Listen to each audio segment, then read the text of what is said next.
and I'm here tonight at the Coffs Harbour Library on Library Lovers Day. First of all, I'd like to acknowledge the traditional custodians of the land in which we are meeting on tonight, the Gumbaynggirr Nation, and acknowledge their elders, both past, present and emerging, particularly if there are any here tonight. But welcome to Coffs Harbour Library, and thank you for joining us to celebrate Library Lovers Day, also known as Valentine's Day. But an especially lovely welcome to our three incredibly enchanting romance authors, Carly Lane,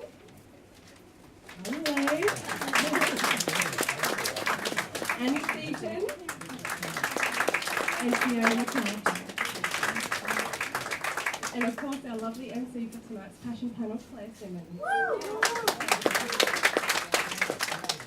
A little bit of housekeeping before we get started. In case of emergency, the exit doors are through the children's area, over this way. And the toilets are near the door through which you enter the library this evening. Following the evening's talk, there'll be time to mingle and an opportunity to purchase Carly and Fiona's books and get them signed, all thanks to the lovely staff from the House. Also, Coffs Harbour Library is playing Cupid to help you find your perfect book match, and don't forget to enter our Library Lovers quiz to win great prizes, including a $50 Coffs Central voucher and a $50 BCC cinema voucher. We have printed information on the table in the back. But thank you all for your wonderful support for this evening's event, and we are pleased to see so many new and old faces. But now I'd love to hand over to our lovely MC, Claire Simmonds.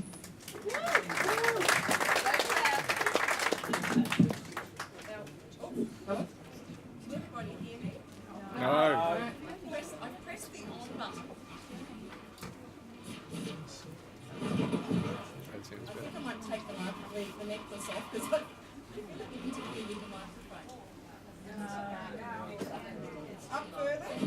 Oh, there we go. We could have done this earlier. We had lots of people who could test this earlier. I'll just use the same microphone as everyone else. You don't normally need a microphone. No, I don't normally need a microphone. Quite right.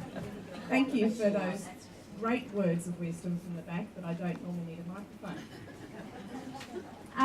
Welcome. Thank you, all of you, for giving up your Valentine's Day Eve and your chance of a romantic evening with someone you love. There's too much laughter for that. But I wanted to pay special tribute to the non-fans among you, because I suspect that there are people here who haven't read books as yet by our lovely authors. Could I possibly see a show of hands for those who have yet to sample the delights of our authors here? So well done for coming and exploring someone new to you. And I'm particularly impressed with the people who have come here for love. Now, I know that there are some partners here, and there's also an entire family who have been co-opted, because there's a birthday girl among us who has said, it's my birthday, I'm a librarian, you're all coming to the library. So that's a very special kind of love for those people to join us. Happy birthday, Mum! There you go. We'll save the singing till later. And for those who've come with partners, that's a really lovely way to show your love. I'd like you to get to know these authors a bit better. I'm in no particular order going to start with Carly Lane. I know, she's delighted to be first. Is there anyone here who has a bit of a Facebook addiction? There's a couple who are willing to admit Carly's a kindred spirit. Her guilty pleasure is not researching sex scenes, it's Facebook. So we're hoping she can tell us a little bit about how social media can impact on books and their readership. Carly's born in Kempsey and she's returned to the Mid-North Coast as an adult. Her husband is described as a patient mechanic. I'd hate to have a rushing one. And she also wrangles 4 kids, which is truly impressive. She's also the author of 14 Australian romance books, as Carly Lane in paperback. And her books have these vivid characters with the kind of lives we can all imagine. struggling to make life better in their little pockets of regional Australia. But she also has a secret. Before her rise began in Australian rural romance, she wrote as Carleen Blakemore Mull. Am I pronouncing that correctly? Oh, good.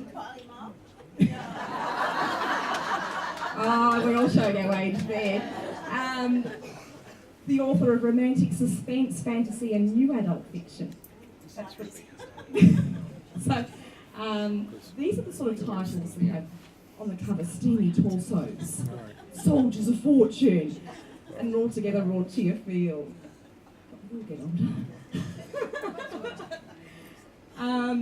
Carly is working really hard as an author so she can sell enough books to employ a housekeeper to manage her chaotic life. And I'd like to ask if there's anyone in this audience who would prefer to be up in front of this many people. Because I don't know if you know many writers, but they're often reclusive, isolated people. And Carly's well out of her comfort zone here. So I want to be very gentle to Carly, because this sort of attention is not something that's natural to all writers. But I'd like her just to tell us a little bit about what she's working on now. Thank you. At the moment I'm writing a series which is something pretty new for me because all my books are usually stand-alone. Can I hear? Yep. Oh, good. I usually don't need a microphone at home either. Yeah, and I think I started the series I'm writing at the moment because every time I have my readers finish whatever book's released, I always get, is there a second book? Always no, but this time I'm getting in first and there is a second and a third book. So yeah, my first attempt at writing a series is this new line that has come out. December was the first one. The wrong Callahan. And book 2's coming out in May. So at the moment I'm working on book 3, so I'm all over the place with that. I don't know who's doing what in the books at the moment. So it's the sequel to this one? Yes, that was the December one. So I have been doing ridiculous things lately. I don't know what's wrong, probably premenopausal or something, but I've decided not only will I have all the kids move back home and 5 horses and 2 dogs, but I've also opened a shop in Barrable, which just takes up more time. So, but I have cut back to 3 days a week for the shop this year, and it's paying off because I'm actually writing the books this year as I did last year. So it's a little bit chaotic everywhere at the moment, but yeah, writing's still happening, so that's always a good thing.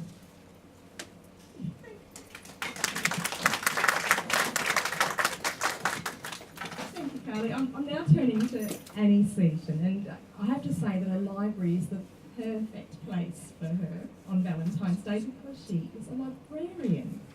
She's been many things in her career in education, from librarian to research librarian, high school principal, university tutor, and now she's educating all of us on the matters of the heart as a full-time author. Book lovers like you voted Annie Australian Author of the Year in the AusWrongToday.com Readers' Choice Awards in 2014, and a year later as Best Established Author. Another year on, and Kakadu Sunset, which is up the back here tonight, was shortlisted. There you go. Applause for a book. For Romantic Book of the Year, and nominated for the Australian Sisters in Crime's Davitt Award. And then Daintree was nominated the following year. She's the most prolific author here. I've counted 34. Some of those anthologies where you're one voice among others. But I'm pretty positive she's written more. That was my guess.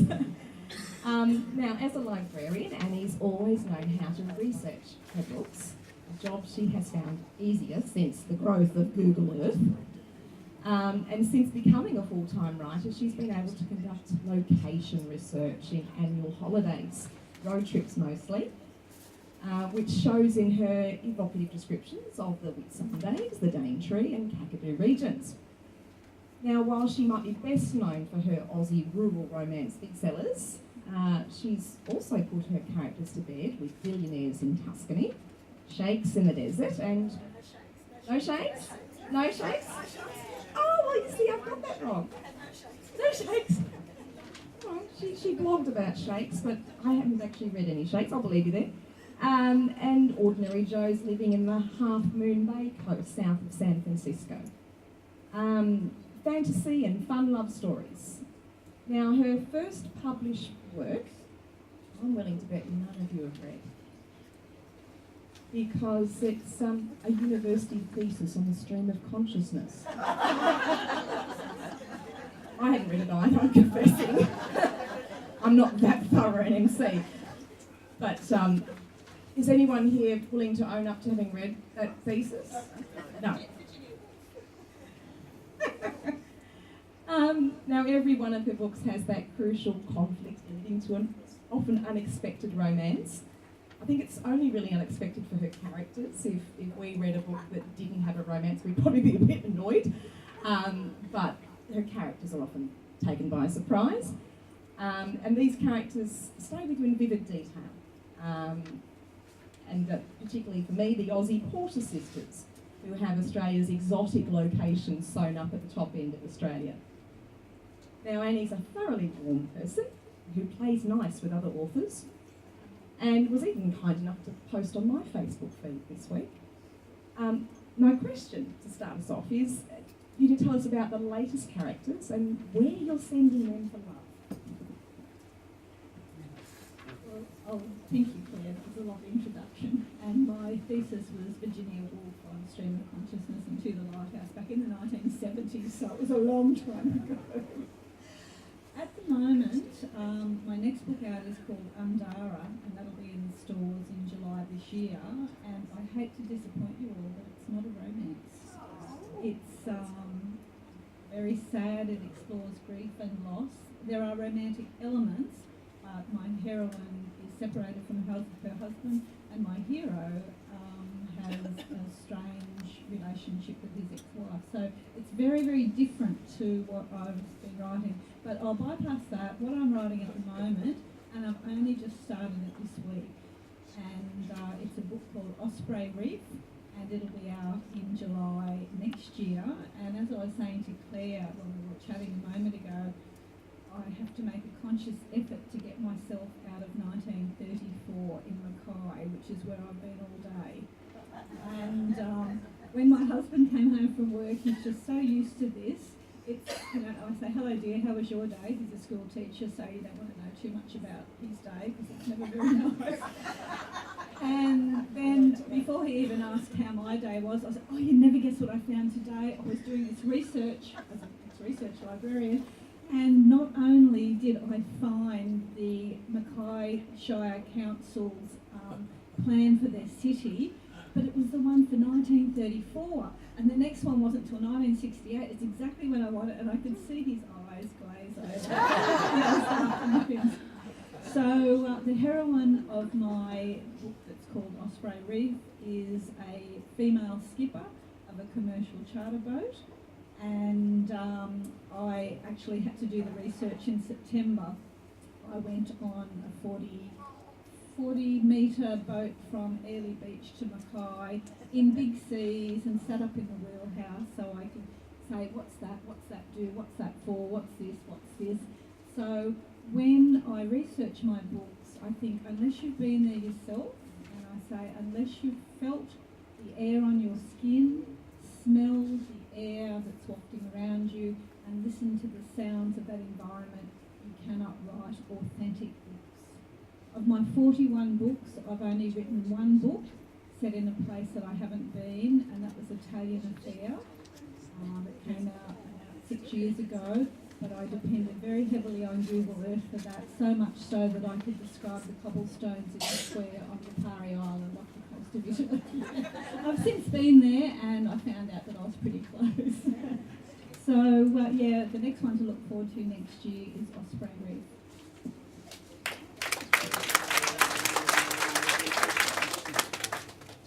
Now, first up, I want to tell you about Fiona McArthur, but for those of you who are huggers, tonight is not the night to hug Fiona. She's journeyed. So we're very grateful that she's come out to share. I don't want to share that love. Okay? Nah, it's not the kind of love we share. Such a nurse. It is Valentine's Day. She's done some anti-back wash since she sat down. She's as clean as can be, and we're very grateful that you hauled yourself away from your sick bed. That out of the way, that's the kind of housekeeping that is important to know. For those of us who have seen firsthand the wondrous yet ordinary miracle of childbirth, we are not surprised that an author who is firstly a midwife would choose to bring some of that wonder and personal drama into her works. Fiona has so far delivered on her promise to put childbirth in every book, and fans are becoming, educated on the warning signs of pre-eclampsia and other maternity hazards. You might spot it in others. It's an important skill to have. Everyone likes to be an expert on motherhood, don't they? All seeing pregnant women and telling them they're going to have a boy. But to put her work into TV terms, because it's the modern era, the plot lines are like the best episodes of Flying Doctors, One Born Every Minute and The Country Practice, all rolled into one. The books are full of spunky and caring doctors, cowboys, strong and especially compassionate women, rising to meet extraordinary challenges in their lives and in the medi-dramas unfolding. And like many of her midwife kind, Fiona is a true feminist, an advocate for women. You can see her love of women in her Homestead Girls series, which features an unforgettable female ensemble cast of strong individual characters finding common ground and supporting each other, just as you imagine a hospital team of midwives operates on a daily basis. Now, she's also known for her non-fiction books, such as her all-encompassing Aussie Midwives, which I finished this morning, which pays tribute to some standout midwives, helping mothers in isolated locations in Papua New Guinea, and those mothers among us who struggle with the unimaginable grief of losing a baby. And modern medicine, of course, has lulled us into thinking that grief is no longer a part of the universal joy of motherhood, and for those women who experience it, it's very isolating. Now, a mother of 5, we're racking up the numbers here at the front. You have to feel a bit sorry for Fiona as she waits 2 hours before her family to scratch her writing itch before her motherhood duties kick in. And perhaps you should feel even sorrier for her as you realise that she started writing as something that she would bring in some extra coin to help with running that big household. And of course, making a real income from writing is an achievement few authors manage in their ordinary working years. And I personally I think we should give a special round of applause to Fiona because she's put Coffs Harbour on the map in fiction.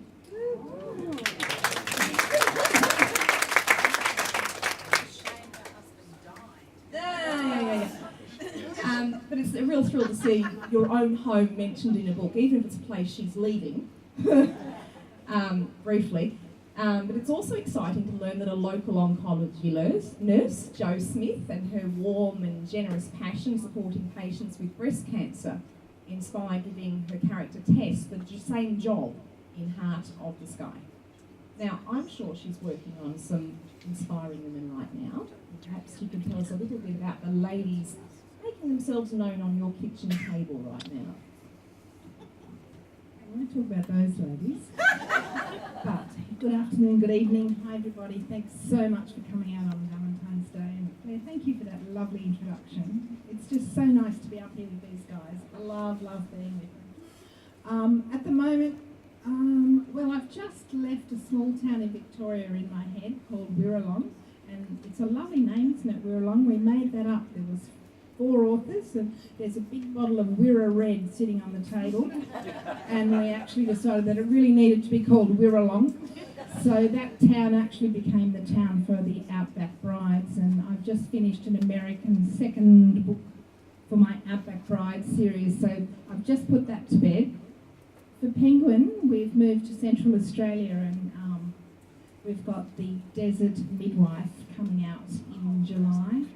I am so excited about this book. I mean, as someone who absolutely adores Uluru, loves the outback, loves just the whole feel of amazing people and amazing scenery, it's the story of a midwife who does all her birthing and antenatal classes and all those things out with the communities, out with the women on the stations, and then comes back into Alice and is often there for their births. It's been an amazing time, and of course it comes with challenges because your publisher says, now could you just check the cultural sensitivity on that please? And that's fine, I'm very, very happy to, but it's a little bit difficult to actually pin down when I don't live in that Yulara area or in the speak the Pinta language. But anyway, we've actually found someone who's amazingly helpful. It's just the most exciting thing to be able to share outback birthing with everybody. Yeah, people say to me, it makes me want to travel. It makes me want to go out there and with the breast cancer and with Heart of the Sky, it was like you really didn't realise that women have to leave their families at a time when the last thing they want to do is leave their families to go for treatment. You know, it's just an amazing thing what these wonderful, incredible women do out in the outback. So yes, I've got a lot of passion for what I write. I love my characters. I lose myself. My husband just, yeah. He says to me on this last book, because there was lots of ups and downs, he said, oh yeah, I really enjoyed that book. So I have dedicated it to him. But yeah, it's very exciting, and writing is an amazing life. Midwifery was an amazing life. 33 years as a midwife at Kempsey. But I retired last year, and now I get to write about it, you know, and I just love it. And I love people learning that normal birth and in extenuating circumstances, all you need is care and gentleness and warmth for babies. So.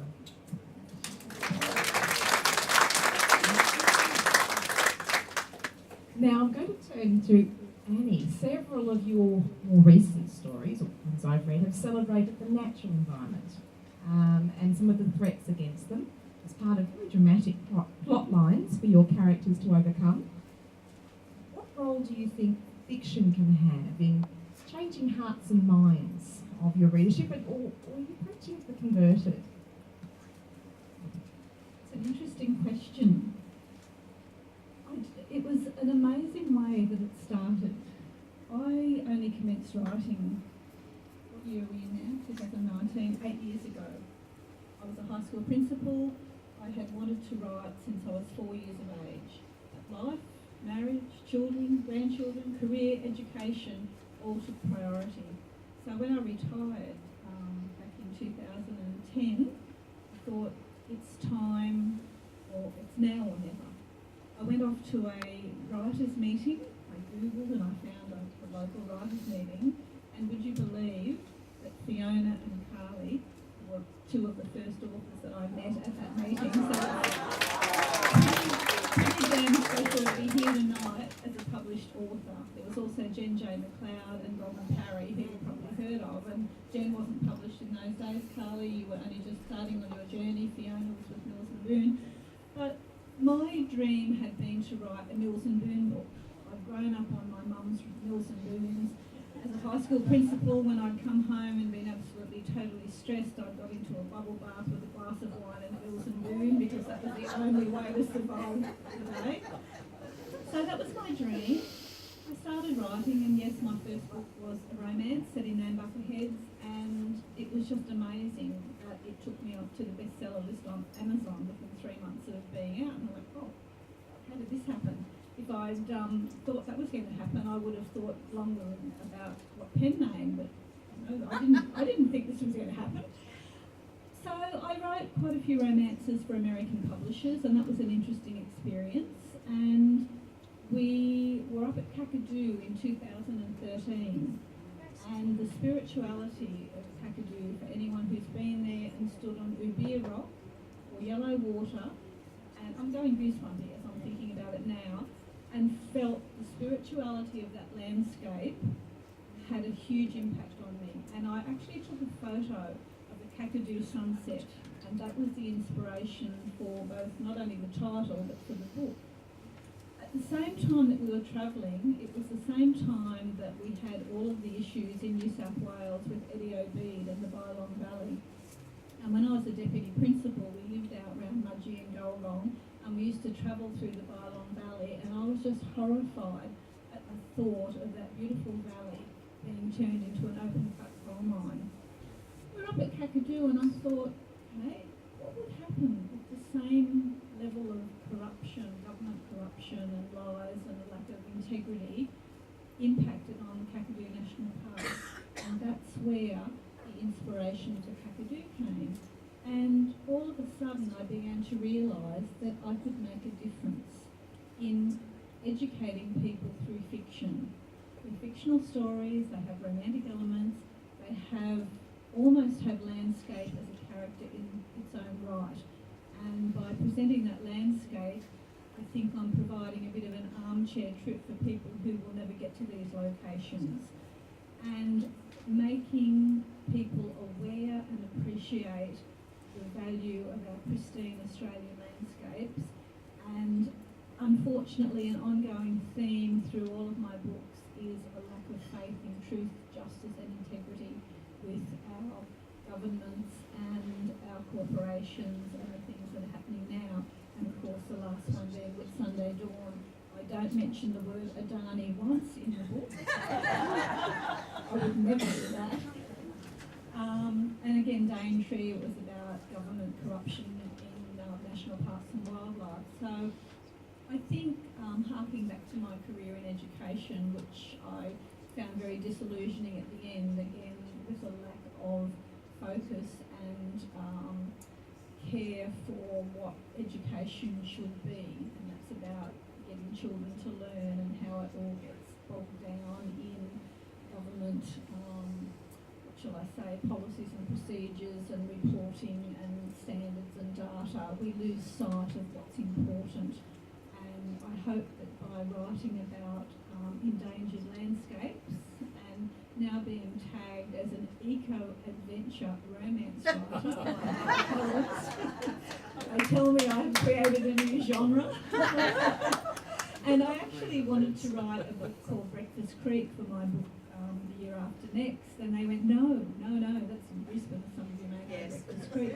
No, your readers want the wild frontiers. You write somewhere set out, whatever. So I'm heading out to Fiona country in June and July to research East of Alice, which is a dual timeline, historical and contemporary, about the landscape set east of Alice Springs. So yeah, so it's been an amazing journey. It's a journey that I didn't ever dream that I would get to after I had that dream of writing, and to be able to sit back now and be in a library after being a librarian for 20 years of my career, and talking to people that read my books, and going into a store like the Book Warehouse and seeing my books on the shelves is a feeling that is absolutely unrivaled, and it never ever gets any less inspiring. Thank you all for reading my book. It's your turn again, Carly. Now, several of your books have dealt with mental health hazards and the suicide risks of farmers. This is really cheery. No, I'm getting to the cheery bit. Okay. And how your characters have helped. And you've invented ways for your characters to live spirits and the prospects of, dying rural communities. And how important are these uplifting rural themes? I think it was a good bit to you and your stories. Very important, because otherwise it would be really depressing.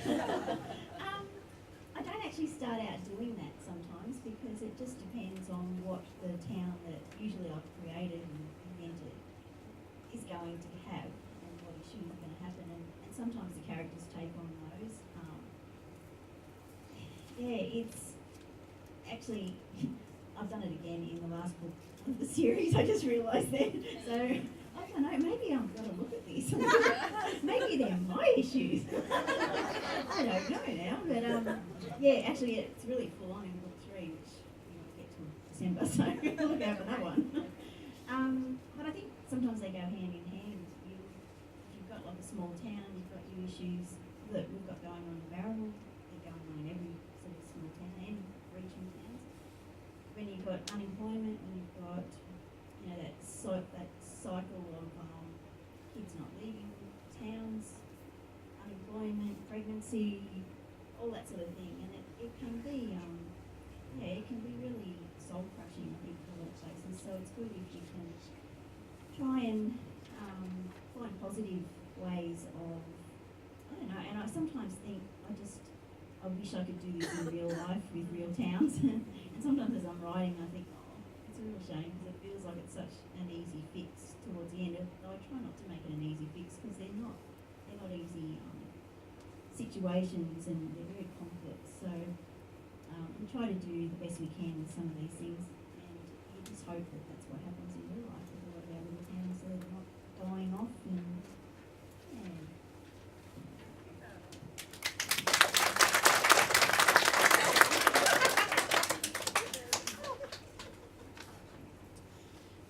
And speaking of passion, we come then to Fiona now. Now she's very passionate about concepts like remote area midwifery and antenatal care, and how fast pregnant teens mature on their journey, and breast cancer treatment in remote areas, and underlining, it's certainly a thing, underlining how a natural childbirth and how natural a process it is, and which is very much the current drive of midwifery. It has been for a long time, but they're actually getting somewhere on this, viewing it less as an obstetric intervention and more as a natural process that can be supported. So for you, how important is it to educate readers on these big themes, and what response have you had from readers to this sharing of knowledge? A little bit of backstory. I wrote my first book. It took me 10 years to get published, by the way. Anybody who's out there waiting to be instantly published. It took me 10 years to finish a book. And when I did actually finally finish that book after lots of false starts, Mills and Boon in London bought it in 1999, which is why my number plates say 1999. Anyway, they bought a book called Delivering Love, which was the story of a small country town, surprise, and an alternate midwife, surprise, and a not alternate doctor. And it was just such a challenge to write about the things that, and moving midwifery back into a place where it's actually not sick women that have babies most of the time. Okay, the women are healthy, the babies are healthy. It's not a medical condition, it's actually nature. So I was in this sort of mind place, and so I've written 40 books for Mills and Boon, Harlequin Mills and Boon Medical Romance, and I've written 6 for Penguin Australia.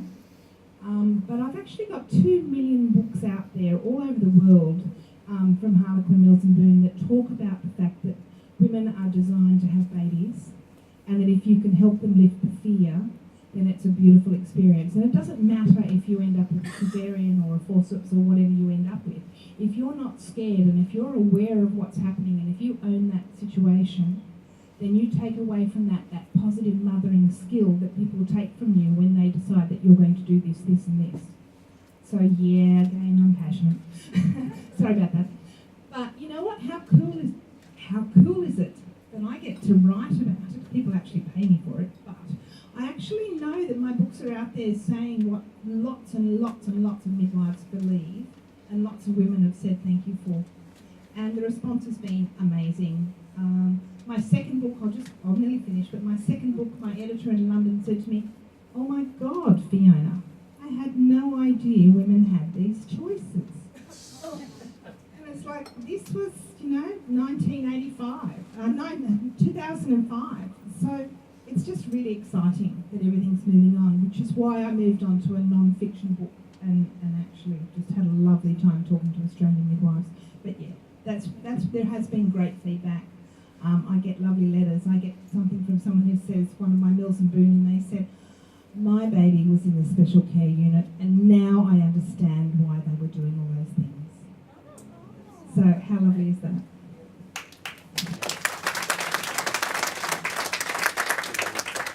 Now I'm returning to the theme of particular causes and groups. I'm not going to pick on any one of you, but I'm going to share the microphone around now.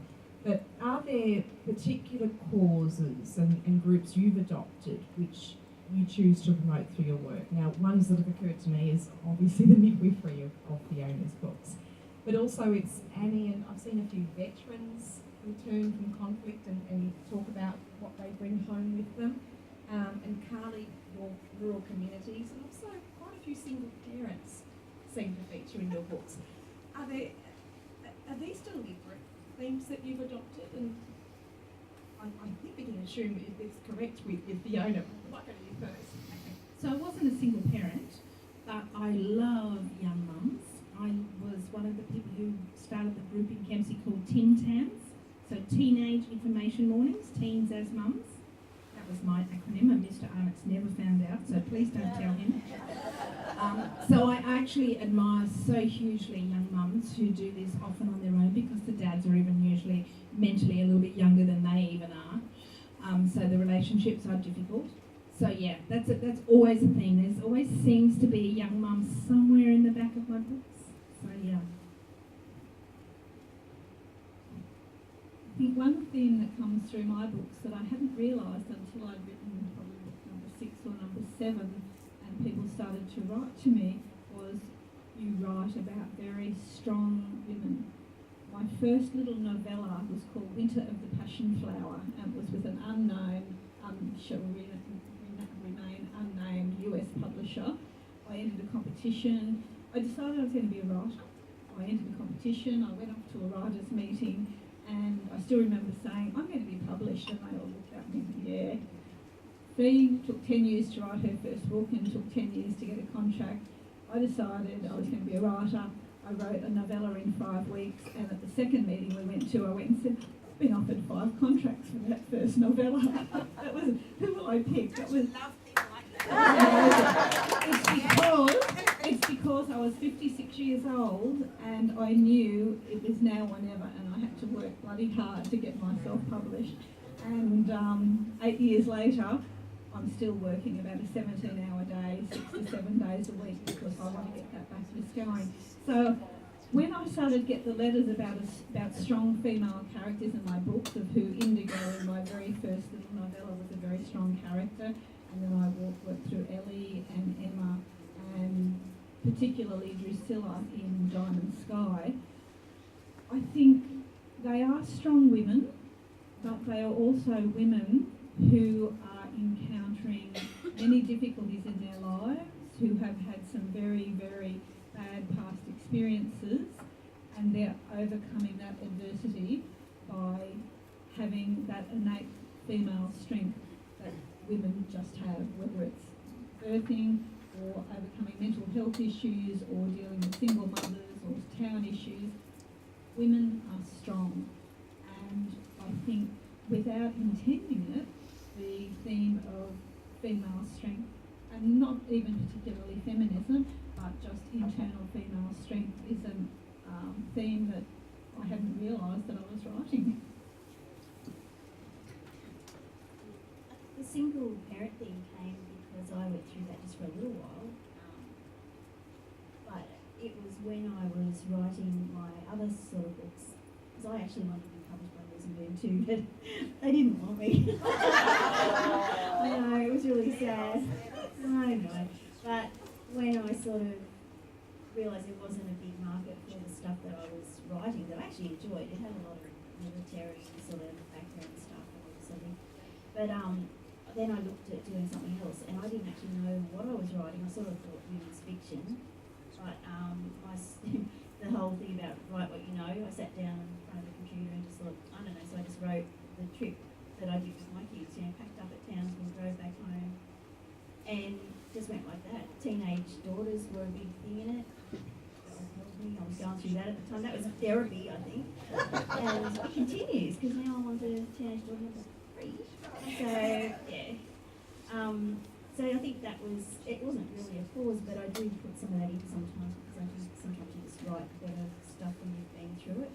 But actually now my new thing, if you join me on Facebook, you'll see I have the Guy Fawkes Heritage horses, so I'm a Brumby girl now. So they feature in one of my books, and another one I haven't started yet. But yeah, so I'm for the Brumbies. Thank you all. I'm just going to read you a little bit out of North Star that touches on that. It's North Star's a book about a single mum with a sort of sullen and surly teenager. Those of us who have been parents of such creatures can imagine. Surely. City mum Kate decides to return to an inherited family farm, which is North Star, and start afresh away from the shoals of city living for teen girls. It's not going to be easy, but she does get some hunky help before her past, both recent and ancient, catches up with her. Now the drama and tension is leveled with lots of funny moments and some keen observations of place and character. And this is the quote I wanted to read to you. It was becoming easy to identify other parents of teenage children. If they still sounded positive and encouraging, they didn't have a teenager yet. If, on the other hand, they sounded resigned, downtrodden and completely wrung out, then they were fellow survivors of TDS, more commonly known as teenage daughter syndrome. I have an 18-year-old daughter and it really resonated for me. All right, now this does bring me to another question, because how much of your own experience in relationships creeps into your work? Now, I'm not alluding to the extramarital sex. We don't want those confidences here. But I am interested in how you give your characters authenticity, and Annie is ready with the answer. The day that my husband came home from school and told me that he was walking around the office with a paper bag on his head because he was so embarrassed by the office ladies who'd read my book and kept looking at him in a different way. I just said to him, go back and tell them I have a fertile imagination. My husband actually struts around the shop. Sadly, it's not actually based on him.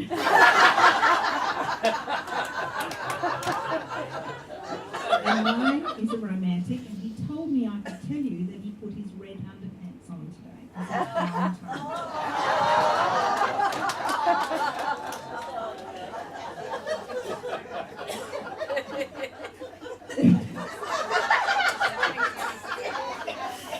All right, well, aside from those relationships, I'm interested if you've ever taken revenge on someone by introducing them into your fiction. Now, I'm thinking of J.K. Rowling. Now, those of you who've read the famous Harry Potter author might be aware that her Professor Umbridge character, who is all floral pose and little girl voice and kittens and is a backstabbing bitch and evil and vile and really horrible. And she was based on a work colleague of J.K. Rowling, and she's written about this, who was all those things, but without the magic. Now, I'm wondering if there are any characters in your book, you don't need to describe the person they relate to, but are any of them revenge characters? Annie. I spoke of my reservations in truth, justice and integrity in various government departments. I would never ever put a person into a book that had wronged me. Never. Got a lovely book back called Come Back to Me that was a very cathartic story to write, and there's a character in there who has huge bags under her eyes and has cankles that spill over her shoes. But I would never ever have based that on a real person.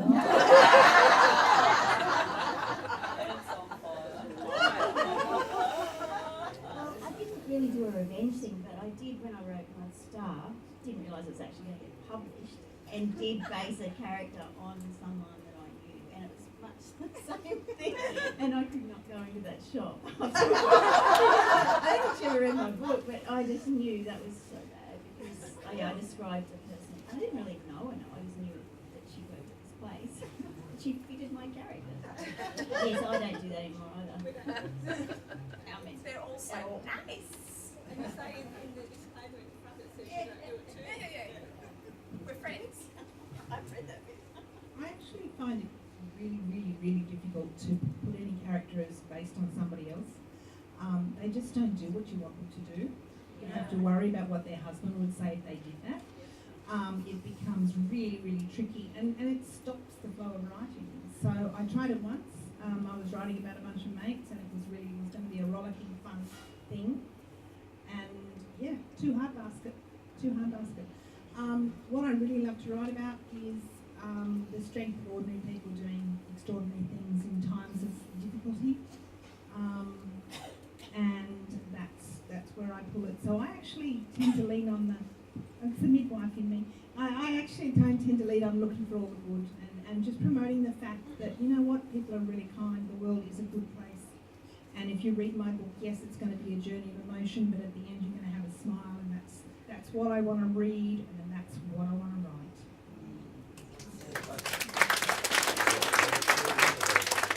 Which is nice, but there are the bitches in us as well. And when you have an evil character, it's nice to base it on someone. Now, one of the hardest aspects of writing fiction is finding the right voice for each character. Now, how do you achieve this in your work so that each character is distinct and not just an extension of the plots? How do you find the voice? Can I just say, if you don't plot, that's not a problem. Because the character actually is driving the plot, so he's actually talking to you, so it's not your problem working out who it is.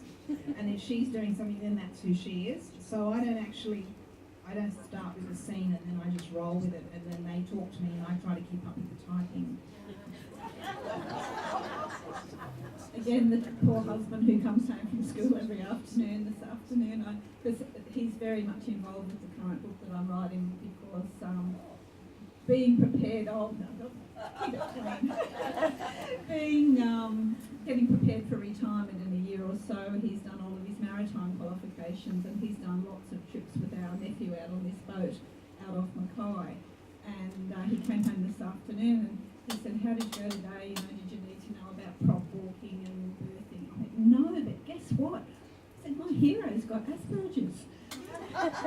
And he went, "Why did you do that?" And I said, "I didn't. She said this and he said that." And all of a sudden I realised that that's his problem.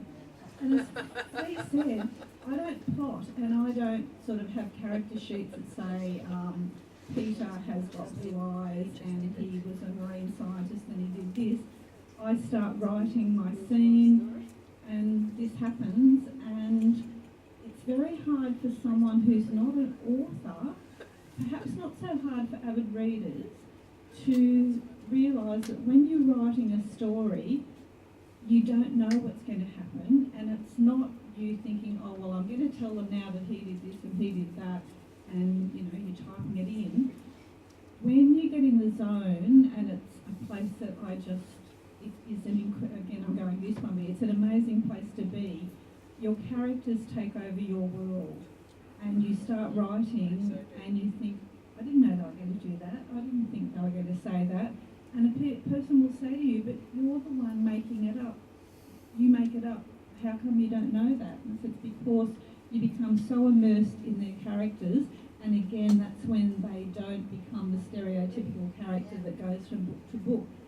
They are real people to me. Now, I'm often working on more than one book at a time, and people say to me, "How you don't get your characters mixed up? How do you know who belongs where?" And I use the analogy of, if you go and visit Joe and Mary in this house, and then you go and visit Fred and Flo over in this house, you know who they are, and you don't get them mixed up, and they're characters in their own right, and that's what the characters in my book become. They're real people to me. I actually cried this afternoon when I was writing chapter 2, and it was only in chapter 2, and I thought maybe that's a bit soon, they shouldn't have done that, maybe I'll have to move the chapters, but they've put themselves in that position. So I see you as an author, we're in a very fortunate position of putting out, talking about issues and putting our solutions out there, but we're also just channeling these people who are telling us their stories. It's very hard to put into words.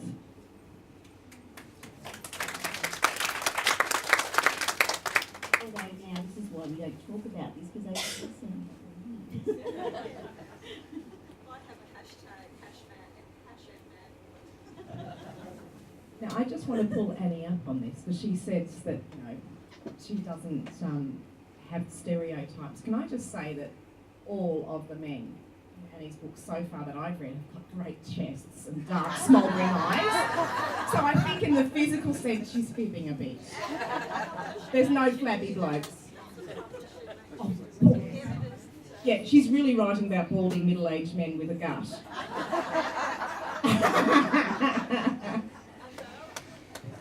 All right.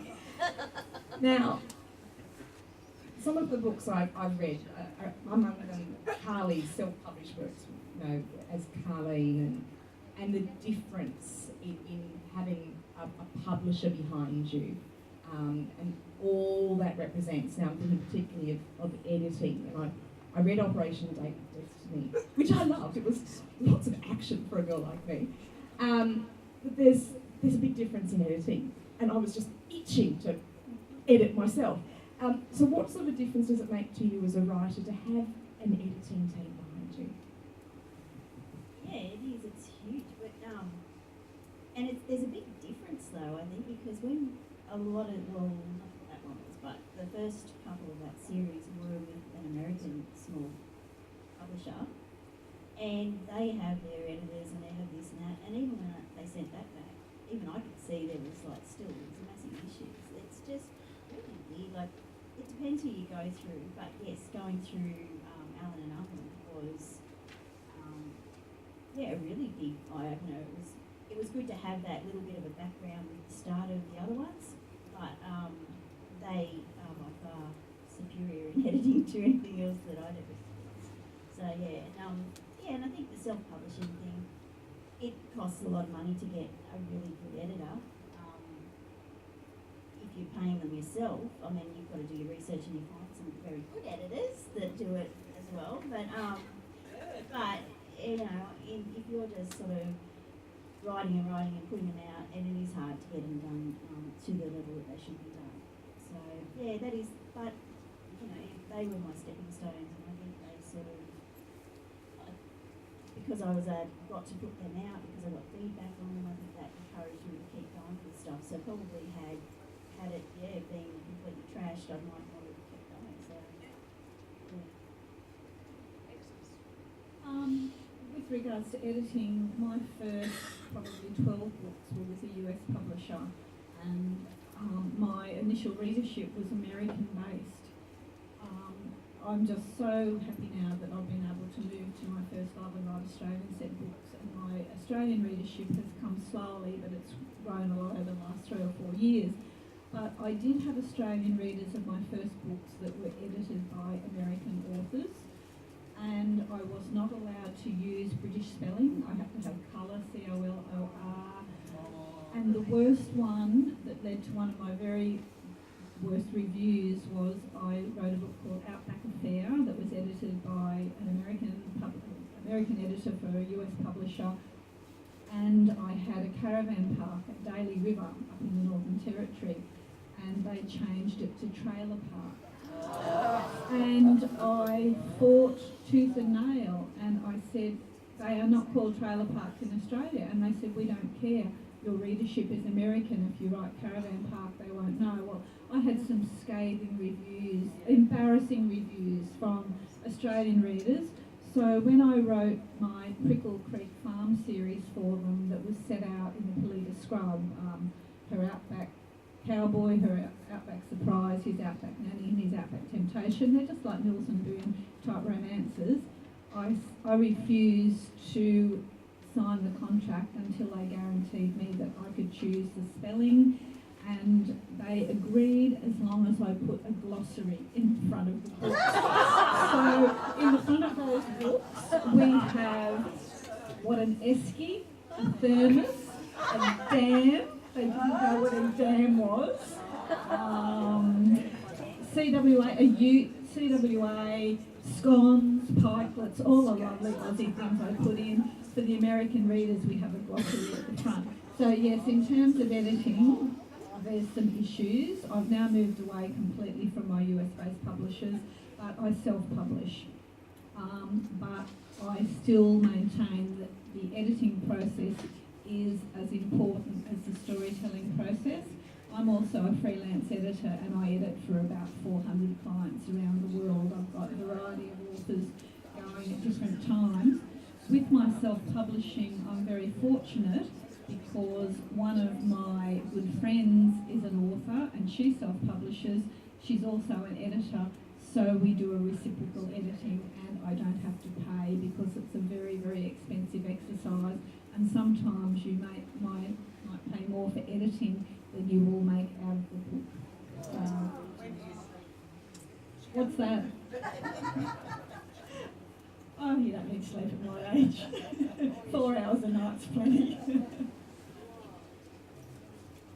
And that sort of leads me to my next question. We've talked specifically about editors, but I'm wondering what sort of support and resources you get from your publishing houses and what a difference it makes. I'm just a little plug here for Harlequin, Mills and Boon because they have just been incredible and changed my life since the year 2000. And their editors, they're the ones that I write for, are in England, and they are professional, they're brilliant, they are fast, they are caring. If I ever go to London, they'll take me out for lunch. They took me to my first American conference. They gave us all dinners and took us to the Waldorf Astoria for the Harlequin black and white ball at the Starlight Room at the Waldorf Astoria, and it was like, I was standing there and I was like this housewife from Kempsey in my off-the-shoulder black velvet with my 5 sons at home with my husband. Listening to this 5-piece band play New York, New York, and it was just crazy stuff, This was dream stuff, and then I'd go home and go back to work, which is fine. But the editors and the whole warmth of that company has carried me into this warmth of relationship with all the authors that they have. And that's one of the biggest facets that I've enjoyed the most about writing is the author community and the kindness and caring that goes between authors, and especially romance authors, because we do believe in romance and kindness. So I guess I don't know what the other areas are like because I don't write for crime or murder or any of those things. But I've been so blessed with the friends that I've made in this wonderful area of the world. So, and Penguin itself, Penguin's a whole different ballgame. Penguin Random House is a big machine, okay? So they don't want to nurture you. Mills and Boon are happy to nurture you and grow you and teach you, and Penguin wants that book pretty well done, polished, thank you very much, and they want it, presented the way they want it, and they want it on the topics that they want. But saying that, they have been so good to me. I mean, it's changed my life again, being an author of big books, because there is that sort of stigma of romance and little tiny romance books. And despite the fact that you write 40, and I have friends who've written 140, it's not sort of, hasn't got that status that writing a big book has, that doesn't just come once a month and stay for a month. In Harlequin, a book comes out for a month. It sits on the shelf in wherever it sits, Big W, and then it's gone, and it goes to France or Germany or somewhere else, you see, for a month. And then next month, the whole new range comes out. So that's how it works. So while I've got the 2 million books out, they only come out for a month in each place. So even though it is changing a bit with the whole e-book thing, so all the e-books are back there. But anyway, with something like Penguin or HarperCollins or Allen & Unwin, your book sits up there in the beautiful book warehouse, or it sits up there in, readings in Melbourne, or all these amazing, beautiful, let's go visit a bookshop and breathe it in.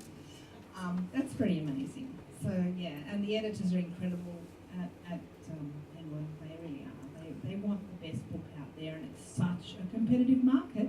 You have to produce that best book. We're all professionals.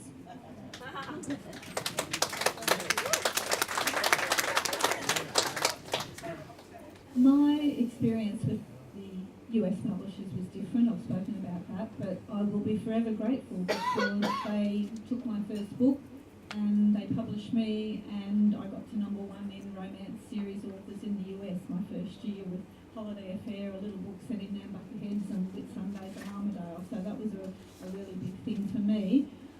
I think the highlight of my career was sitting in Dubai airport with Fiona in 2014 when we had the opportunity.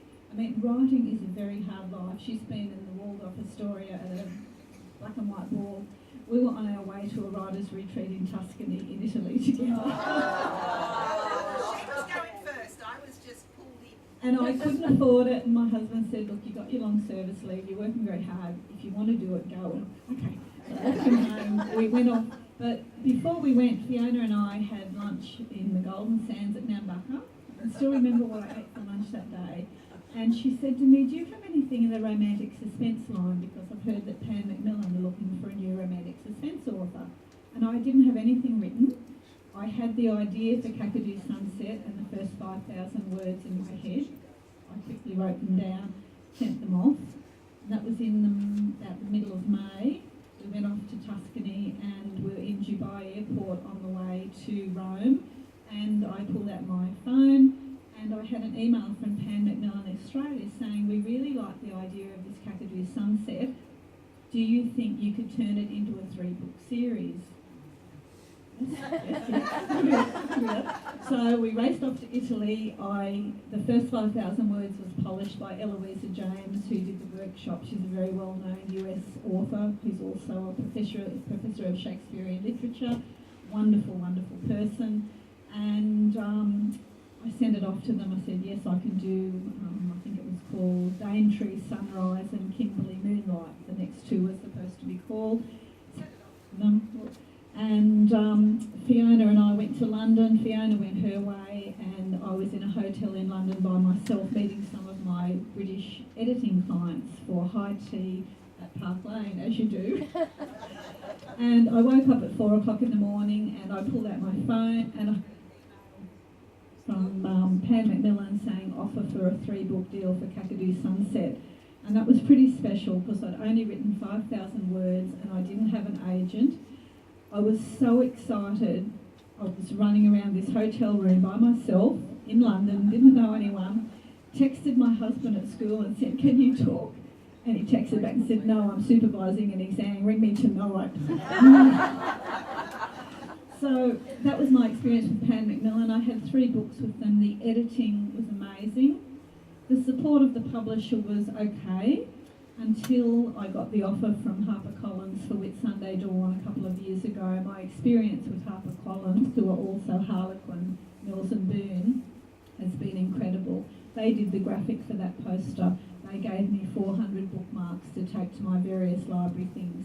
The publicist rang me up probably twice a day, every day, for 6 weeks, including Saturdays and Sundays, when the first book came out and I was on a library tour, and the support from them has just been awesome. I've had a call from them this week saying, you know, your book's out in July, we want to start talking to you about what publicity we're going to do and what the publicity trail is going to be, and they have just been incredible. And the great news is that I found out off them this week that Whitsunday Dawn, it will be my first book to go to B format. The smaller paperback size comes out in June, and it'll have a chapter of Undara in the back, which again is great publicity. So, like Fiona, I cannot speak too highly of Harlequin and HarperCollins. I'm going to email and actually tell them what everyone else is getting. No, mine are pretty good, but they don't quite do all that. Oh, okay. And I haven't been over to Tuscany or London or wherever in New York. But, I forgot what I was going to... Oh, my publisher does come into its own with where I'm at the moment, because pretty much they just say, what are you going to write? And I say, I don't know. They say, they give me a contract to do something. So at the moment, it's pretty good. They don't care at the moment, at least I spend on something really stupid, which could happen. But yeah, so they're pretty good that way. Isn't that nice? They just take it unseen. She's going to be good. We'll take what she can give us. Now, Fiona, in the late, one of the more recent books I've read, she acknowledged Annie's support in writing Aussie Midwives. Now, you're all, as you said before, in writers' groups or classes or associations. I want to know what that relationship does to your reading. How do your co-writing friends help you to produce these great works? For me, because I live on a farm down in Kempsey, and I was a mother of 5 sons, and I used to write between 4 and 6 in the morning before I went to work, and that was well, actually it's a really good time to write because nobody talks to you, your brain's fresh, you get to see the gorgeous sky when you go outside and start your day, you see the sunrise, you see the animals, it's an absolutely beautiful time to write. Anyway, I'm sidetracked. What was the question? I was back in my chair then. Writing groups. Okay. So I didn't have a writing group. So what happened was, many years ago, my husband said to me, you know, you always wanted to write a Milson Boone. There's this group starting in Sydney called the Romance Writers of Australia. It's their first conference. 28 years ago. Okay, so I went down to that. My husband supported me to go to that. My mum took my children, so that's real support.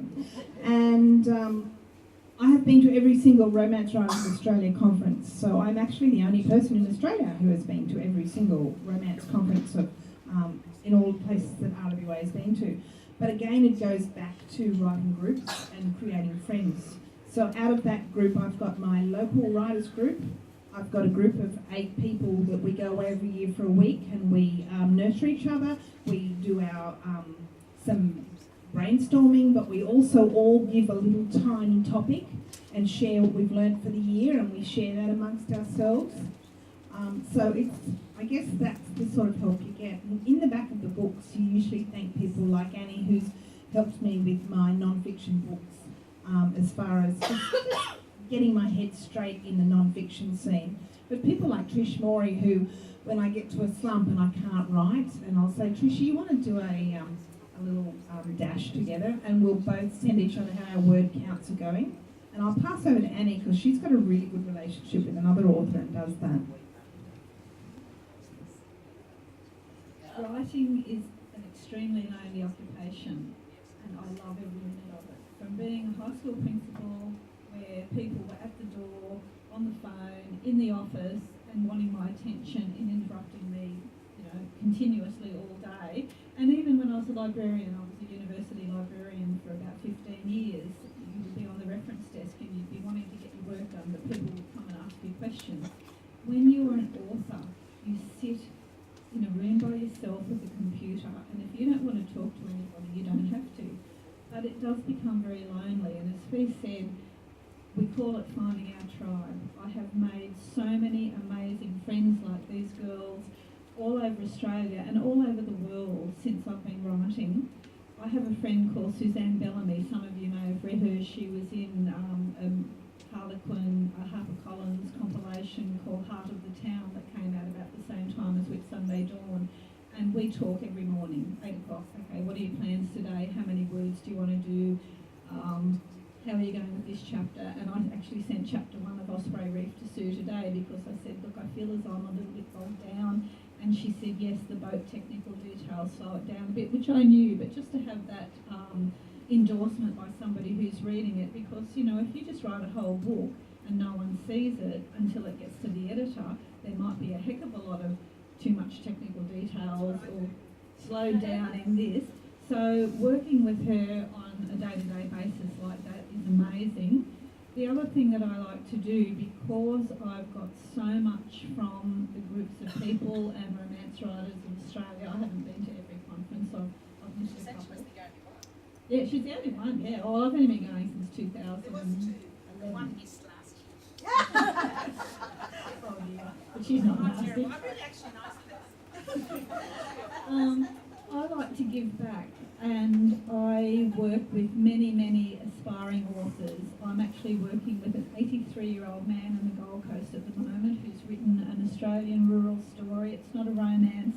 He came to a library talk and he said, I really love writing, but I don't know what I'm doing. I said, send me a chapter and I'll have a look. I don't charge for that. I charge for a full book's editing, but I I think it's so important to encourage people who say, well, I think I've got a book in me, and so they sit down and write it. Ring me up, send me an email, send me a chapter, and I'll say, well, you know, you need to do this or you need to do that, and I'm usually working with about 8 or 10 different people at once. I have to be careful because I find it hard to say no, and I've actually done 3 paid edits of about 160,000 words over the last 10 days or so, which takes away from my time to write. Why? Because you can't say no. I say no. I was, Take away your time. yeah. Suzanne Bellamy has started this really great thing with me this year that we have set ourselves a minimum of 1,000 words every day. Like I know Fiona does her 500 words every day. If I leave my deadlines too late, the little book that's on the screen over there, her Outback Playboy, I foolishly put it up on Amazon for pre-order. And when you put a book on Amazon for pre-order, you are set to a date that it has to be published. Time and life and authors and editing intruded, and it was getting closer and closer, and I had to sit down and write that, and I wrote 46,000 words in 8 days because I had to get it to Sue to edit. I will never, ever, ever do that again. She says, as she probably will do it again next week. But yeah, I forget what the question was now. The tribe and your support and your friends, and there's a couple up the back there I want to acknowledge. Robbie Aiken, who is another local author who's sitting there. And Mari Miller, also known as Elle Finlay, who was at the very first writers' meeting when I met these ladies. We all meet and have lunch now, and it's just the support is what makes it all worthwhile. She can't not acknowledge other writers now. What can I think of? Actually, with all that nurturing and stuff that goes on, I was actually the recipient of one of those because our first conference I went to, Fiona introduced herself in a lift going somewhere in Brisbane and said, oh, we must catch up for coffee when we get home and sort of thing. And I had no idea what I was doing and I didn't know what I was writing. And I took her a chapter of what I was writing. And I do remember she read through it and she said, oh, thank Christ you can write. Because I don't think she wanted to tell me it was really bad. So it was kind of a relief in a roundabout way. But, Sorry, I'm a mother of boys. I was very relieved too, I might say. But just things like that. It was really lovely that someone who had written so many books and was just this professional, perfect author and took in this little lost thing in a lift one day and you know, we must catch up for coffee. Yeah. So yeah, no, it was really good. And I think if it wasn't for that type of people in the industry, a lot of people probably wouldn't go on to do what they've got to do. There's a lot of positivity, which is lovely.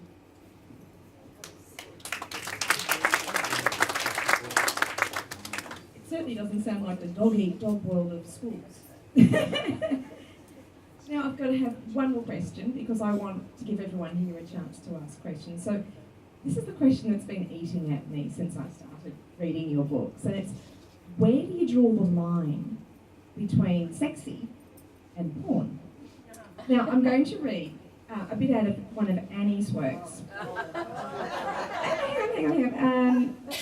Yeah, it's Whit Sunday Dawn, which is the one up there.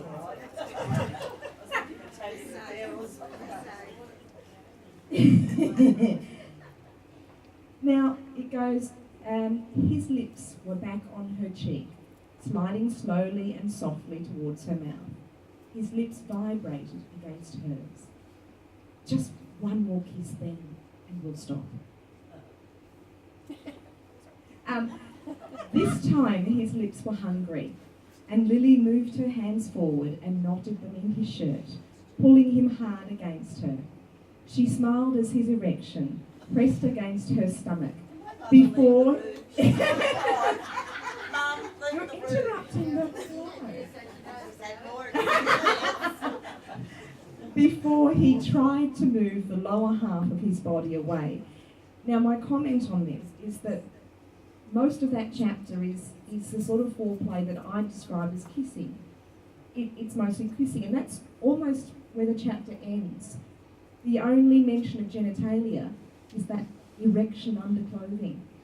And I find it fascinating, these books that you can feel are so raunchy when you read them. When you actually go back and look for the dirty bits, they're just not. So I'm wondering, where do you draw the line between sexy and porn? And I'm going to throw to Annie first, because she's itchy. Because I want to relay something that Fiona said to me that I've used so many times. It is not necessary to describe the docking procedure.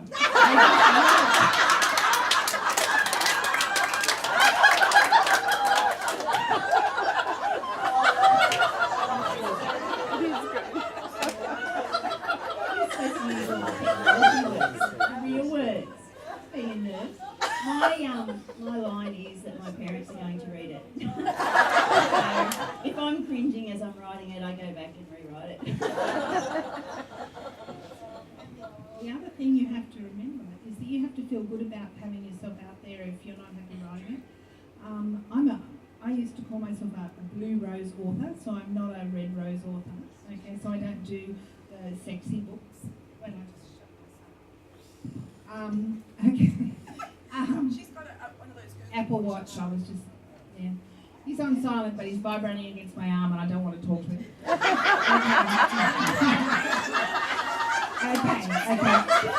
Let's just cut that right there. Anyway, I'm a blue rose author, and I like to write about sensual tension. Sexual tension is lovely. I really don't feel comfortable. I wrote one book where I put too much information or content or something in there. And somebody said to me, "Oh my God, this is so unlike you." And you know, it was really unlike me, and I never did it again because I wasn't being faithful to myself. So I really love warmth and caring, and I'm a closed bedroom door lady, and that's the way it goes. So now it's over to you. I'm going to bring the microphone around. You can choose to ask questions of individual authors, or if you want to ask a question that all three authors can answer. Just raise your hand and I'll bring you the microphone. Someone's got to be first.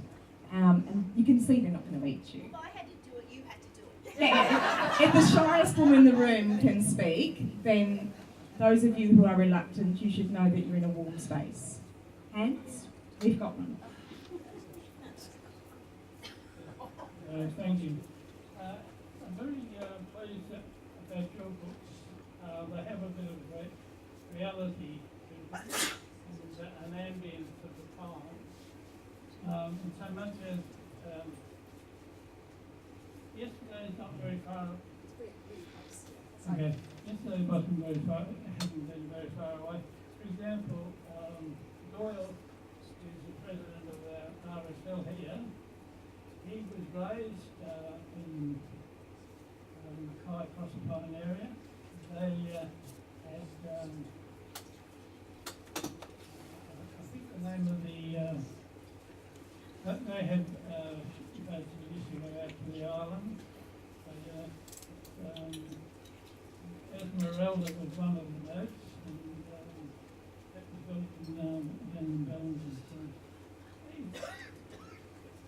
Ambience can go from us, but when you read the books, it can convey to the next generation somewhat what life really was. Once it's gone, it's gone. That's lovely. That's more of a praise than a question, but I will give you a chance to respond, Annie. My first love is history. My first study when I went to university in the 1970s was British constitutional history, and I'm an absolute avid historian. So now having the opportunity to write historical novels like Whitsunday Dawn was the 1940s, Undara set in the 1870s in contemporary, and the new Mackay book is set in the 1930s. But what I am absolutely pedantic about is that my research is meticulous and authentic. And when I talk about the boats that went out, when I talk about what happened in the 1930s, I'm reading primary documents. I'm absolutely addicted to Trove. When I was researching with Sunday Dawn, I was looking up something and I wanted to read the Brisbane Courier Mail in 1943, and I found an issue that described the scene that I was trying to research. The problem is, I then sat there and read every edition of the Brisbane Courier Mail for about 3 months because I got so engrossed, so it's very time consuming. But meticulous research, you can't just sit there and make it up. Today it took me about 3 hours to find a map of McArthur Harbour in 1934, but I found one, so I was then able to describe it.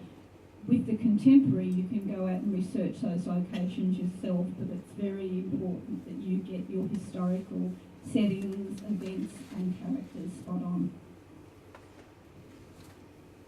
Which, while we're waiting for another question, brings us to Carly Lane's Poppy's Dilemma, which is on the poster behind Carly, because this is also a book that marries the contemporary with the past, and you had a stroke of good fortune in your research. I did. I was given the idea by a cousin who was actually writing a book on everyone that went to World War I in the McArthur Valley, and he researched every person that had signed up, did their whole story.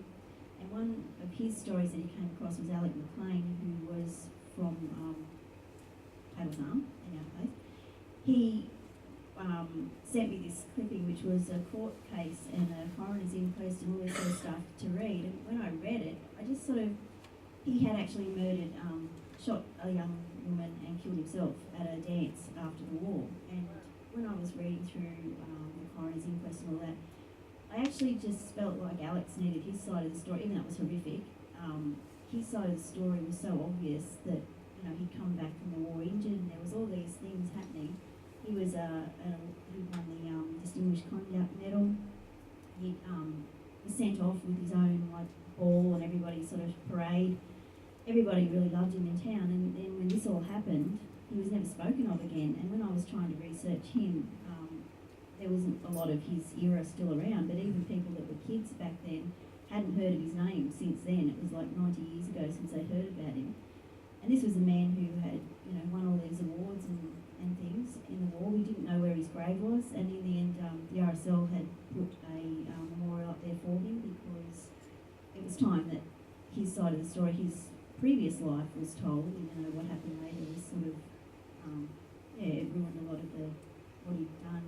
But I did actually find his original letters that he'd written in France in the trenches, and it was just one of those freaky things that just kept coming up when I was researching. I kept getting a link to a page that didn't really look like it had much to do with anything, and when I did click on it and read through, a man had bought a box of old stuff from a second-hand shop in the Blue Mountains, and these letters were amongst what was in there, and he researched all Alec McLean's family, and he didn't actually know what had happened to him afterwards. He just had his whole family research, and he ended up sending me those letters, and they're like 100 and something years old, these letters. They're in pencil, and to write his character using the way he spoke and his words was just amazing. It was very, very special. So that's always going to be a bit of a special one for me.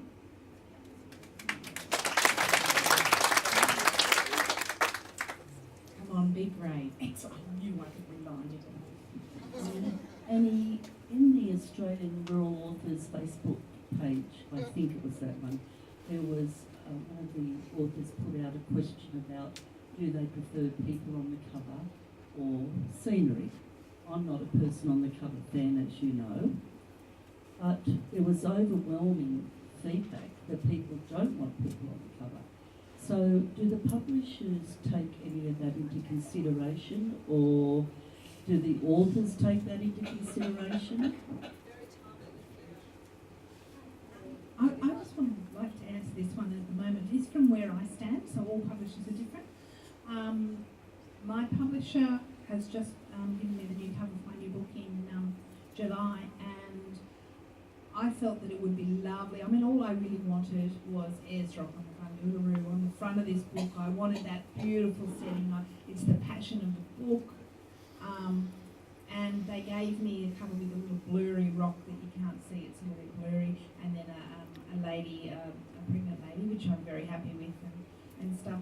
But I said, you know, why can't we have nobody on the front and just this beautiful scenery, because it is such a big character of the book. And they said, it's a different genre of writing to what you are writing. What we are portraying you as is somebody who talks about midwifery, who talks about the desert, We're making it generic because we want it to be across, across everybody genres. It's not romance. So it was really, really interesting to see that it's a big business out there. So, and if we publish our own books like Annie does, we put whatever we like on the cover.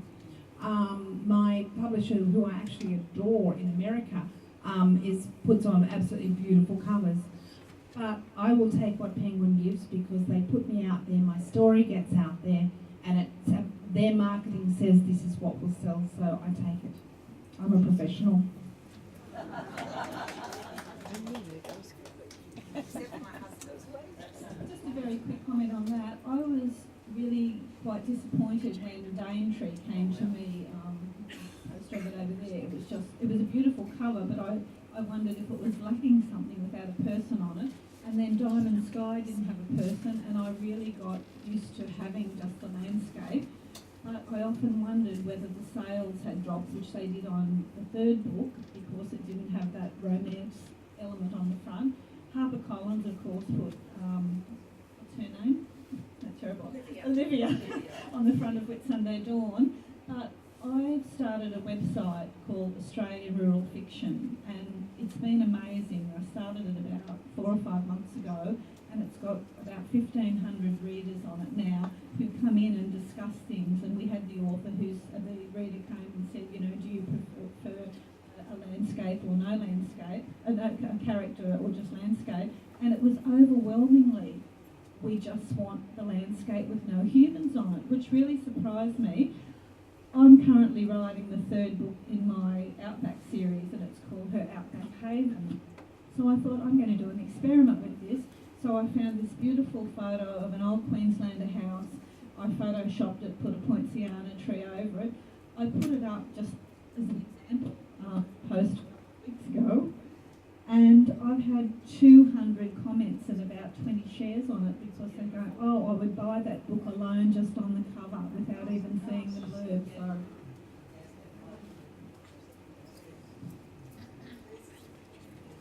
Just speaking about covers, which is great when the books first come out and they're on the shelves face up. When you go to the library, it's on the spines. I look at the spines and that doesn't interest me. And when I get one that thinks, oh yeah, that looks really good, I pull it out and look at it. Can you please make attention to the spines when I go into the library?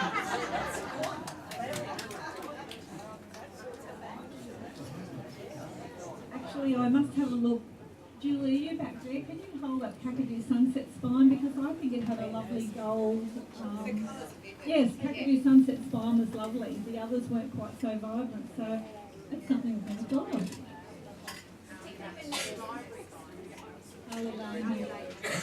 Carly Lane has the best spines. There we go. I've never thought about spines. When you're an avid reader, you don't sponsor.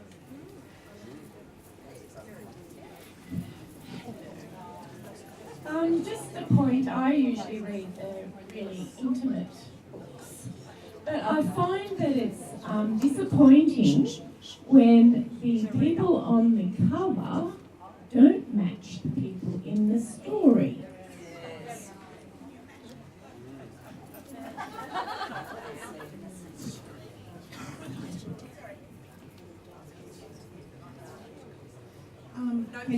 I was just saying that you can imagine what the author feels like. It's one of those little sad things, and even with the wonderful Milson doing, they say, send us a great big sheet of all the things that you want to have on this cover, and when it comes out, it doesn't look anything like it. So you really are at the mercy of the person at the time. I'm very particular about my covers. When they sent me the cover of Whitsunday Dawn, the only criticism I had was that it had a vapour trail up in the sky, and I asked them to take that out. And I went back in and I made Liv have reddish gold hair because I just love the cover so much. Undara, the cover for my next book, I'm expecting any day. I'm on tenterhooks waiting for it to come from the publisher. But the best thing is they know that I do photography in my spare time.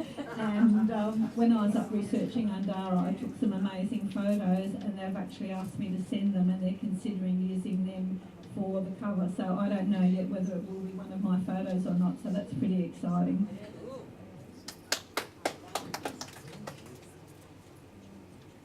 Okay, well, do we have any more takers for the microphone? Yes.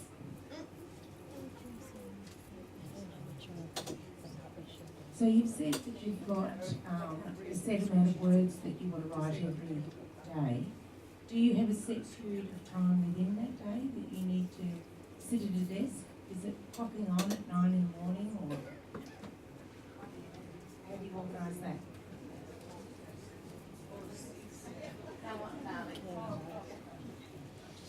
I used to have a really nice system. I'd get to my desk. I used to sit on the lounge so I could see the horses.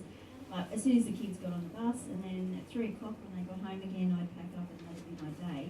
Before that, when they were all toddlers and under my feet and teenagers, I would write during play school, Sesame Street, whatever else I could find. I'd write while they were fighting with each other. I'd be trying to write a love scene while 2 kids were killing themselves on the floor, and my desk was in the lounge room so I could referee all the stuff going on. But now I write 2 days a week because I have the shop, and I'm realising how good I had it when it was 9 till 3. So I think you adapt it to your life. You really have to. I have a couple on the go, and I'm usually writing a couple of books ahead, which helps. So I don't do well with deadlines. So as long as I'm ahead of the game, I'm okay. I just do it whenever I can fit it in.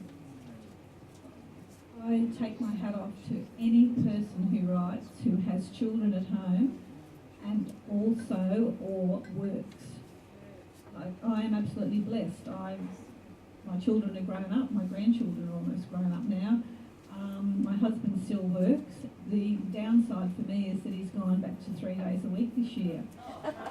And I'm finding that my writing time is much more condensed because up until last year I would be at my desk at 7:30 every morning, and I'd stay there till 4 every afternoon, and then I'd edit at nights from about 7:30 till 10 of the night. At the moment I'm trying to get a bit of a life balance, and I don't work Fridays, it's really hard, but I still write office hours the other 4 days. Well, you all heard about my 4 to 6. As I said, I retired, so now I write a little bit later, so probably 5 to 7. I'm after, I'm after 500 words a day, because what happened was I started writing Harlequin Nelson Boone, which were about 40 to 45,000 words, and I would have all these little kids. So I had 404 kids when I first started writing, 404 years old, and then I had a gap, so I was very sensible. I had a gap. Anyway, I was writing, and the deadline would be approaching, and then I would just throw everything at it, and the world would stop, and I'd just get to the end in a big rush. And I did that for about 30 books. And then when I first had this contract for Penguin, it was like, hang on a minute, we're talking about a book that's 85,000 words, and you can't do that in a rush. So that was when I changed my world, and I went back to, if I do 500 words a day, I can do this in 6.5 months.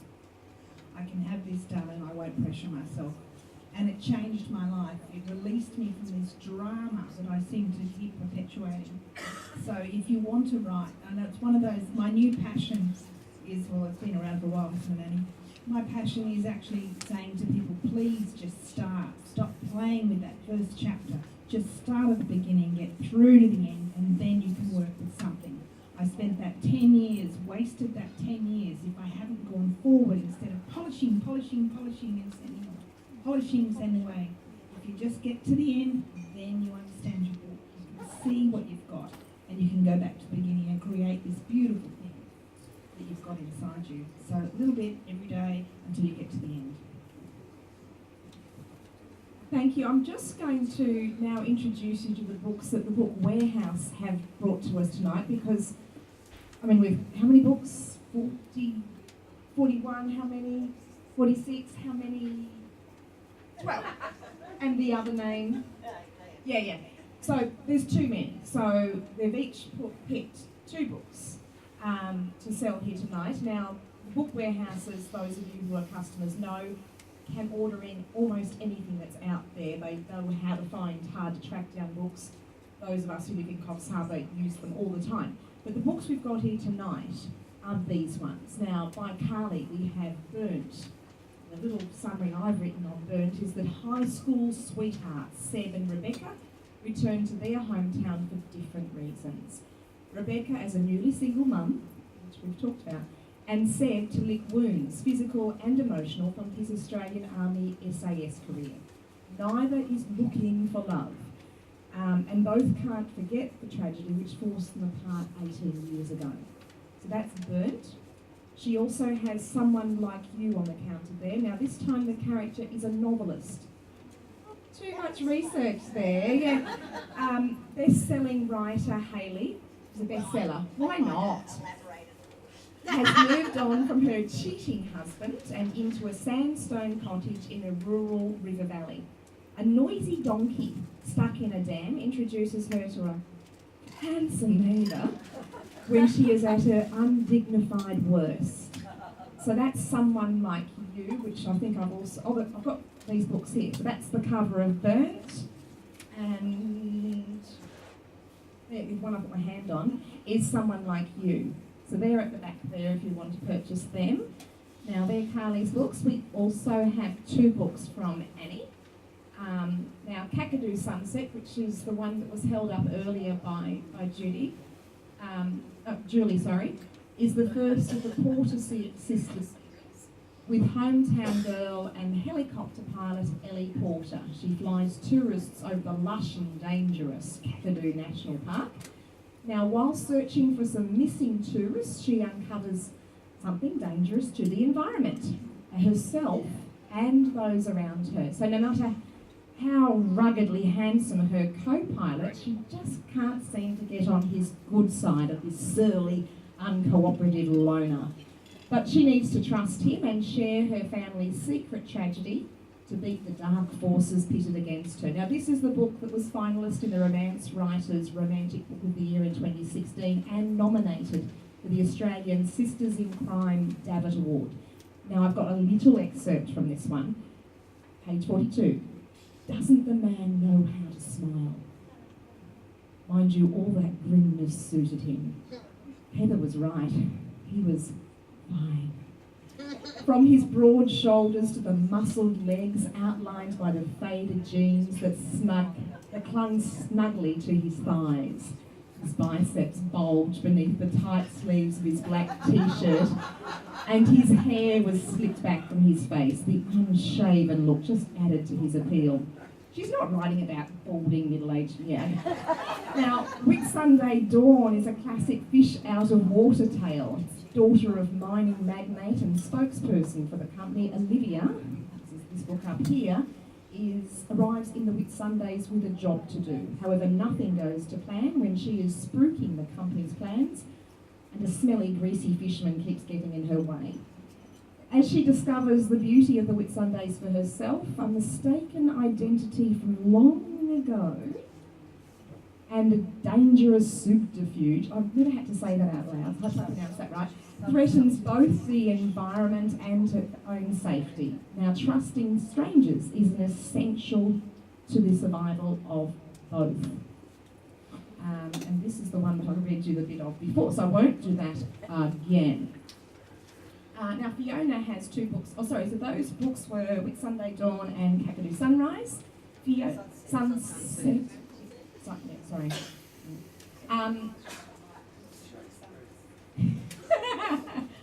You didn't bring the Sunrise book. Now, this is Fiona's books are Mother's Day, which you will find for me. There we go.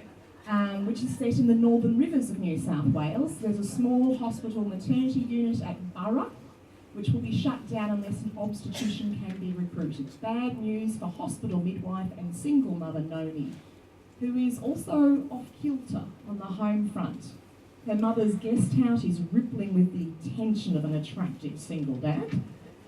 Ian, with a sullen and pregnant teenage daughter, a concealed identity, and an unexpected crisis puts everyone into turmoil. Now, I have a little quote. Ian was starting to occupy a huge part of her daily life, even just in the number of times she thought about him. Little memories of the way he laughed, how she was starting to hoard anecdotes of incidents she knew would amuse him.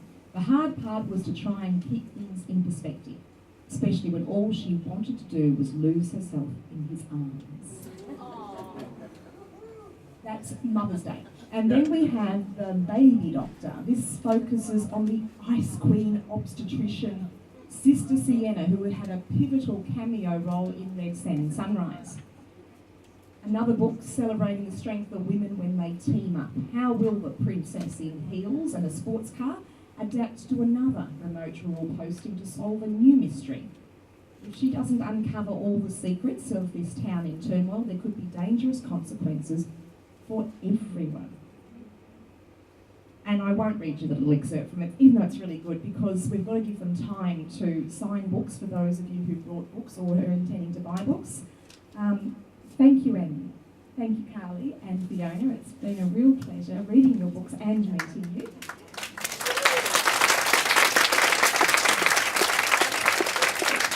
We really have to thank Claire. I mean, how amazing is her research? She actually read four books from each of us. That was just what a champion. And did all these notes and produced such a fabulous panel. Thanks so much. Thank you, Ryan, for all your help. I did bring you little Valentine's chocolates, because you've also given up your Valentine's Day. So I've got little chocolates for each of you. So thank you everyone for coming. The books are on sale at the back, and the ladies are here if you have pens and books for signing.